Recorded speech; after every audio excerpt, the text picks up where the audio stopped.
समय पहले की बात है।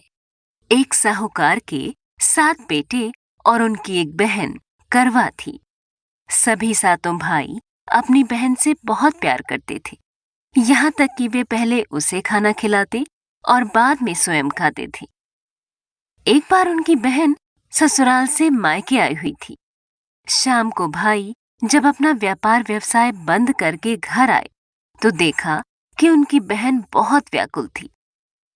सभी भाई खाना खाने बैठे और अपनी बहन से भी खाने का आग्रह करने लगे, लेकिन बहन ने बताया कि उसका आज करवा चौथ का निर्जल व्रत है और वह खाना सिर्फ चंद्रमा को देखकर उसे अर्घ्य देकर ही खा सकती है। चूंकि चंद्रमा अभी तक नहीं निकला है, इसलिए वह भूख प्यास से व्याकुल हो उठी है। सबसे छोटे भाई से अपनी बहन की हालत देखी नहीं जाती और वह दूर पीपल के पेड़ पर एक दीपक जलाकर चलनी की ओट में रख देता है। दूर से देखने पर ऐसा प्रतीत होता है कि जैसे चतुर्थी का चांद उदित हो रहा हो। इसके बाद भाई अपनी बहन को बताता है कि चांद निकल आया है, तुम उसे अर्घ देने के बाद भोजन कर सकती हो। बहन खुशी के मारे सीढ़ियों पर चढ़कर चांद को देखती है, उसे अर्घ देकर खाना खाने बैठ जाती है। वह पहला टुकड़ा मुंह में डालती है तो उसे छींक आ जाती है। दूसरा टुकड़ा डालती है तो उसमें बाल निकल आता है और जैसे ही तीसरा टुकड़ा मुंह में डालने की कोशिश करती है तो उसके पति की मृत्यु का समाचार उसे मिलता है। वह बौखला जाती है। उसकी भाभी उसे सच्चाई से अवगत कराती है कि उसके साथ ऐसा क्यों हुआ। करवा चौथ का व्रत गलत तरीके से टूटने के कारण देवता उससे नाराज हो गए हैं और उन्होंने ऐसा किया है।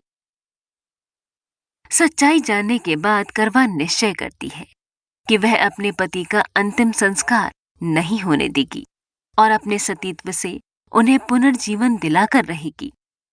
वह पूरे 1 साल तक अपने पति के शव के पास बैठी रहती है, उसकी देखभाल करती है। उसके ऊपर उगने वाली सुईनुमा घास को वह एकत्रित करती जाती है। 1 साल बाद फिर करवा चौथ का दिन आता है। उसकी सभी भाभियां करवा चौथ का व्रत रखती हैं। जब भाभियां उससे आशीर्वाद लेने आती हैं तो वह प्रत्येक भाभी से यम सुई ले लो, प्रिय सुई दे दो, मुझे भी अपनी जैसी सुहागिन बना दो, ऐसा आग्रह करती है। लेकिन हर बार भाभी उसे अगली भाभी से आग्रह करने का कहकर चली जाती है। इस प्रकार जब छठे नंबर की भाभी आती है तो करवा उससे भी यही बात दोहराती है। ये भाभी उसे बताती है कि चूंकि सबसे छोटे भाई की वजह से उसका व्रत टूटा था, अतः उसकी पत्नी में ही शक्ति है कि वह तुम्हारे पति को दोबारा जीवित कर सकती है। इसलिए जब वह आए तो तुम उसे पकड़ लेना और जब तक वह तुम्हारे पति को जिंदा न कर दे उसे नहीं छोड़ना। ऐसा कहकर वह चली जाती है। सबसे अंत में छोटी भाभी आती है। करवा उनसे भी सुहागिन बनने का आग्रह करती है, लेकिन वह टाल मटोली करने लगती है। इसे देख करवा उन्हें जोर से पकड़ लेती है और अपने सुहाग को जिंदा करने के लिए कहती है। भाभी उससे छुड़ाने के लिए नोचती है, खसूटती है, लेकिन करवा नहीं छोड़ती है। अंत में उसकी तपस्या को देखकर भाभी पसीज जाती है और अपनी छोटी अंगुली को चीरकर उसमें से अमृत उसके पति के मुंह में डाल देती है।